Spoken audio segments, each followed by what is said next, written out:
Então vamos dar continuidade ao nosso estudo após essa breve introdução. Desta feita, o nosso primeiro tópico, que tem por título O Grande Trono Branco. Vamos explorar o verso 11 de Apocalipse, capítulo 20. Vamos ler o texto e logo após vamos fazer a exegese do texto, a interpretação aqui do texto, finalizando com duas aplicações. Então vou ler o texto para que ganhemos tempo, né, e que o vídeo não fique muito longo. Diz assim: Vi também um grande trono branco, e o que estava sentado sobre ele, a terra e o céu fugiram de sua presença, e não foi achado lugar para eles.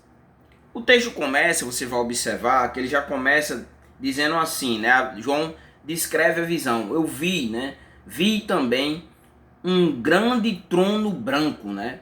A ideia aqui indica, né, com relação, quando ele diz grande aqui, traz a ideia de majestade, né? Traz a ideia de autoridade suprema. E aí ele descreve esse grande trono, né? Ele diz que esse grande trono, ele é branco, né? Simbolizando aqui, de uma forma simbólica, pureza, né? Simbolizando santidade, né? E justiça, né? A justiça plena de Deus, né? Que não é uma justiça semelhante à justiça humana, né? Não é um tribunal como os tribunais da atualidade, os tribunais contemporâneos, né? Onde muitas vezes os julgamentos são sucessíveis, né? Aqueles que estão sendo ali julgados, muitas vezes mesmo em uma situação onde seriam condenados, né? Pela honestidade das suas atitudes, dos seus atos, dos seus crimes cometidos, muitas vezes saem ali ileso, né? Dependendo da influência ou dependendo muitas vezes da situação em si, como nós temos contemplado inclusive na atualidade e na história também, em toda a história, né? O julgamento aqui também, quando o texto diz um grande trono branco, traz a ideia também de que esse julgamento, ele será um julgamento justo, né? Haverá realmente justiça, né? E não haverá em si parcialidade, como todo julgamento deveria ser. Todo julgamento deveria ser baseado em provas, né? E todo julgamento deveria haver uma imparcialidade daquele que está julgando ali o caso, né? Para que num caso de inocência, absolvição, né? E no caso de culpabilidade, a condenação. Então, aqui essa primeira parte, né? Vi um grande trono branco, traz a ideia de majestade, branco traz a ideia de pureza, santidade, justiça, né? E aí o texto diz o seguinte, na continuação, ainda do verso 11, diz assim: E o que estava assentado sobre ele. E aí vem a questão, quem é que, então, a quem o texto está se referindo? Quem que se sentará no grande trono branco para fazer o julgamento, o último julgamento da história da humanidade, né? O último julgamento antes da glorificação, poderíamos dizer assim, de uma eternidade, o julgamento final, né? Poderíamos dizer assim, né? Quem é que está assentado sobre ele? Porque o texto diz o que estava assentado sobre ele, né?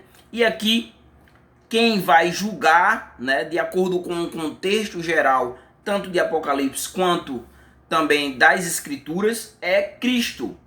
E Deus, você vai observar, tem um texto bem interessante em João, no capítulo 5 e verso 22, que o texto vai dizer que o Pai, Deus, ele confiou a Cristo esse julgamento, ao seu Filho, né? O texto diz assim, João capítulo 5 e verso 22, porque o Pai não julga ninguém, mas entregou ao Filho todo o julgamento, né? Então, nós temos aqui a compreensão de que o juiz será Cristo. Para alguns teólogos, inclusive, lá em Mateus, né, citamos o texto do apóstolo João, né, no capítulo 5, verso 22. Agora vamos para o evangelista Mateus, capítulo 25, versículo 31, onde para alguns teólogos o grande trono branco aqui, né, o trono de glória de Mateus capítulo 25 está fazendo referência ao grande trono branco de Apocalipse capítulo 20, versículo 11 ao 15. Então, para alguns teólogos, é semelhante, ou é a mesma, tá falando do mesmo texto, sendo que por personagens, por obras diferentes, né? Um tá no texto do evangelista Mateus e o outro no texto de Apocalipse, na revelação de Apocalipse. Então, para alguns teólogos, é o mesmo trono de glória, né? Nós vamos ler aqui o texto que diz assim: quando pois o Filho do Homem vier na sua glória e todos os anjos com ele, então se sentará no seu trono glorioso. Então, esse trono aqui glorioso, para alguns teólogos, é o grande trono branco. Ainda com referência, a partir que compreendemos que o juiz será Cristo, né? Nós podemos trazer algumas características aqui, né? Fazer algumas observações, né? Sobre a figura de Cristo sentado no trono, né? Que nesse caso representa o juiz supremo. Cristo é o juiz supremo, né? E nesse caso também que toda a criação se curvará diante de Cristo, né? A continuação, inclusive, vai nos aprofundar, que diz assim na continuação: a terra e o céu fugiram de sua presença. Aqui você vai observar que expressa o fim da ordem criada, né? Nesse caso, céu e terra não resistem à presença gloriosa de Deus, né? E também, nesse caso, pode indicar a transição, né, para uma nova criação que vai ser logo na sequência após o versículo 15, né? Após o versículo 15 de Apocalipse, capítulo 20, que dá-se início o capítulo 21, verso 1, que diz: então vi um novo céu e uma nova terra, pois o primeiro céu e a primeira terra já se foram e o mar já não existe. Nesse caso aqui, novo céu e nova terra surge logo após o juízo final. E o texto finaliza assim, o verso 11 ele vai finalizar da seguinte maneira: e não foi achado lugar para eles, né? Reforça aqui a ideia que o antigo mundo vai desaparecer, né? E não há mais espaço para o que foi corrompido pelo pecado, né? Então é sobre isso que trata o verso 11, né? Nós já temos mais ou menos uma ideia. Claro que na sequência teremos no segundo tópico a abertura dos livros, e aí nós vamos aprofundando no julgamento, aprofundando aqui nesse grande tribunal do grande trono branco.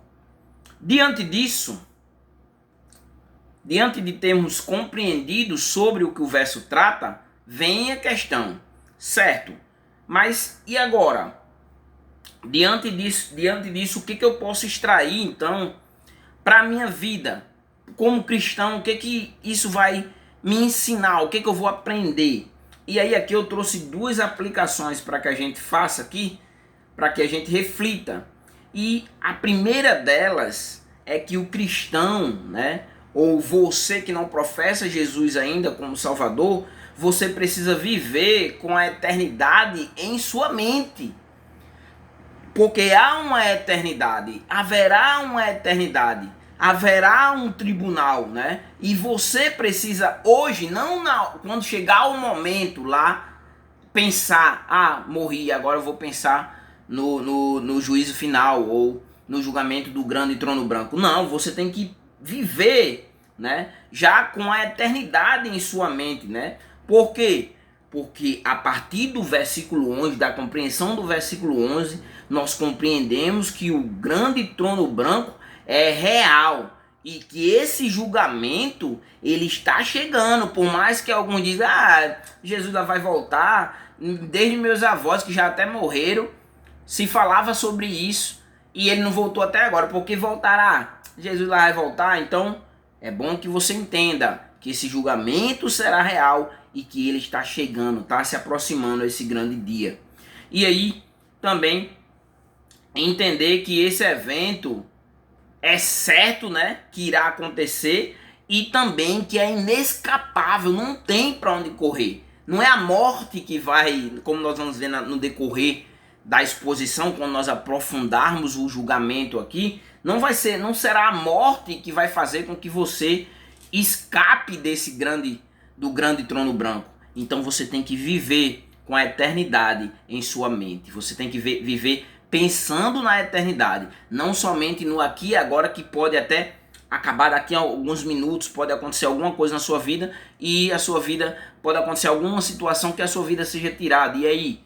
E você não estava pensando nessa eternidade. E aí, diante disso, nós podemos aplicar ainda da seguinte maneira: de que maneira então eu vivo com a mente pensando na eternidade, de forma que eu viva cotidianamente com a eternidade em minha mente? De que maneira? A primeira delas é que você deve viver com propósito. O apóstolo Paulo, quando ele escreve ali aos Efésios, no capítulo 5, o versículo 15 ao 17, ele diz assim: portanto, vede prudentemente como vocês andam, como andais, não como nécios, e sim como sábios, remindo o tempo, porque os dias são maus. Por isso, não sejais insensato, mas procurais compreender qual é a vontade do Senhor. Aqui está o segredo, né? Compreender qual é a vontade do Senhor para a sua vida e não viver da maneira que você acha que deve viver. Viver para si, não. Renunciar e viver compreendendo, buscando compreender cotidianamente qual é a vontade de Deus para a sua vida. Não andando como um insensato, né? Mas ao contrário, procurando compreender a cada dia qual é a vontade do Senhor. E o apóstolo Paulo ainda, nesse caso, no seu escrito aos Romanos, no capítulo 14, o versículo 12, ele diz assim: assim, pois, cada um de nós dará contas de si mesmo a Deus. Então, cada um de nós vai prestar conta das nossas vidas para Deus, né? Então, você precisa viver com o propósito. Aí você pergunta, qual seria então esse propósito, né? E o propósito é compreender qual é a vontade de Deus para a sua vida. Logo, viver uma vida de santidade, entendendo que chegará o momento em que cada um de nós dará conta de si mesmo ao próprio Deus. E aí, outra implicação ainda, dentro de que nós devemos viver com a eternidade em mente, é entender, né? Entender que eu preciso me preparar, né? Ou prepare-se para o encontro com Deus. Ou você está preparado para encontrar-se com Deus hoje? Se fosse agora, se fosse nesse momento, você está preparado para esse encontro com Deus? O profeta Amós, no capítulo 4 e no versículo 12, ali ele diz o seguinte: prepara-te, ó Israel, para te encontrares com o teu Deus, né? E Hebreus, no capítulo 9, no versículo 27, diz assim: assim como aos homens está ordenado morrerem uma só vez, depois disto o juízo. Então, o que nós aprendemos? Eu preciso estar preparado, não me preparar, estar preparado para esse encontro, porque depois da morte não tem mais o que fazer. Depois da morte, o que resta para cada um de nós é o juízo. E em Mateus, no capítulo 24 e no versículo 44, diz assim: por isso estáis vós apercebidos também, porque o Filho do Homem há de vir a hora em que não penseis. Então Jesus vai voltar. Então prepare-se para o encontro com Deus. Como é que eu me preparo para o encontro com Deus? Vivendo cotidianamente com a eternidade em minha mente, pensando na eternidade, não vivendo voltado para essa existência, para esse mundo, né? Amando ao mundo, né? E desagradando ao próprio Deus. E aí nós temos outra aplicação. Nós compreendemos também, a partir desse texto, que muitas pessoas, elas, partindo da primeira aplicação, complementando com essa segunda, né, já que eu devo viver com a eternidade em mente, logo, se eu foco na eternidade, eu não vou focar como prioridade, né, a vida, o apego, né, às coisas terrenas. Então, qual seria a próxima aplicação?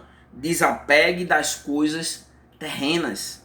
Muitas pessoas não pensam jamais no grande trono branco, mas elas pensam em ganhar.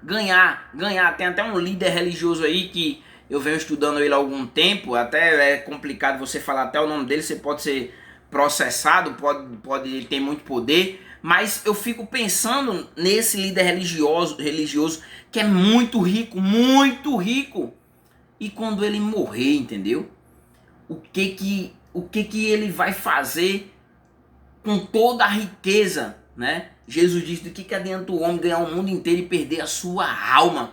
Então, a segunda aplicação: desapegue das coisas terrenas, logo você vai conseguir viver com a eternidade em sua mente. E para contribuir, é preciso entender que tudo que é terreno é passageiro. Então, tudo que é terreno passa. Hoje você compra, por exemplo, esse fone aqui de ouvido, você compra ele, amanhã já tem outro melhor, esse que já passou, já ficou ultrapassado. Antigamente não se tinha nem televisão, tinha só o rádio. Hoje já tem televisão, hoje já tem vários formatos, hoje tem os aplicativos onde você pode assistir vídeo, filme, séries, né? Então tudo nessa vida é preciso entender que o que é terreno é passageiro. E que também é preciso entender que quando nós partimos dessa vida, nada levamos. A morte iguala a todo mundo. A morte deixa todo mundo no mesmo patamar. Seja rico e seja pobre. Todos vão ficar no mesmo patamar. Podem até serem enterrados em lugares diferentes. Um lugar com glamour e um lugar só chão batido de terra mesmo, ali com a cruz de madeira. Mas ambos morreram. Foi o fim ali, teoricamente. O fim é aqui na terra, né? Mas continua agora. O rumo agora é a eternidade, como o texto de Hebreus diz, Hebreus 9:27, que após a morte segue-se o juízo. Então não acabou, né? Nós temos inclusive uma parábola que trata sobre isso, que é a parábola de Lázaro e o rico, né? Um texto bem conhecido. Então aqui nós também podemos extrair, né, dessa compreensão, dessa aplicação, desapegue das coisas terrenas. E aqui podemos fazer também algumas aplicações com textos que dialoguem sobre isso. E aí o ponto é: as coisas desse mundo são passageiras. Em 1 João, no capítulo 2 e o verso 17, diz assim: ora, o mundo passa, bem como suas concupiscências. Porém, aquele que faz a vontade de Deus permanece eternamente ou para sempre. Aquele, porém, que faz a vontade de Deus permanece eternamente. E no texto de Mateus, para colaborar com essa compreensão, no capítulo 6, o versículo 19 e 20, diz assim: não acumuleis para vós outros tesouros sobre a terra, mas ajuntais para vós tesouros no céu. E qual é o tesouro no céu? É fazer a vontade de Deus. É negar a si mesmo, né? Negar a si mesmo, seguir a Cristo, fazer a sua vontade, né? Buscar em primeiro lugar em sua vida o reino de Deus, né? E sua justiça. E ainda o apóstolo Paulo, em Filipenses, no capítulo 3, e o versículo 20, ele diz o seguinte: pois a nossa pátria está nos céus, de onde também aguardamos o Salvador, o Senhor Jesus Cristo. Então não é aqui. Logo vem a nossa aplicação, né? As coisas deste mundo são passageiras. Então nós temos que ter esse pensamento, pensar, focar na eternidade, né? E nossa esperança também, ainda para contribuir, uma segunda reflexão dentro de que nós devemos desapegar das coisas terrenas, é que nossa esperança está na nova criação. Nossa esperança não está aqui, mas como o texto aqui do apóstolo Paulo aos Filipenses diz: pois a nossa pátria está nos céus. E aí nossa esperança está na nova criação. Logo na sequência, João, no capítulo 21, esse texto já está exposto aqui.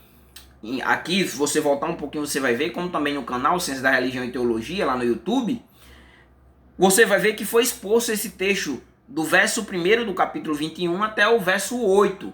E o texto aqui, né, onde a compreensão que nossa esperança deve estar na nova criação, o texto diz assim, Apocalipse 21, 1, né?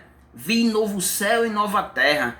Pedro também, ele fala sobre isso quando lá em 2 Pedro, no capítulo 3, versículo 13, quando ele diz assim, nós esperamos novos céus e nova terra. E o apóstolo Paulo, no capítulo 8, versículo 21 ao 23, diz assim, a própria criação será libertada do cativeiro da corrupção, aguardando a adoção de filhos, a redenção do nosso corpo. Então, diante disso, essas duas aplicações aqui, para que você reflita sobre os textos que foram citados aqui, né? Primeira aplicação, viva com a eternidade em mente. Segunda aplicação, desapegue das coisas terrenas. Então busque não um tesouro na terra, mas um tesouro no céu, onde nem a traça, nem a ferrugem consomem, nem os ladrões minam e nem roubam. Então fique com essa palavra. Na sequência, o nosso segundo tópico, a abertura dos livros, né? Então já entendemos o que é o grande trono branco, né? Agora vamos à abertura dos livros. E o que é isso? Essas aberturas? Que livros são esses? Dá o play aí e vamos para o nosso segundo tópico, a abertura dos livros, versículo 12.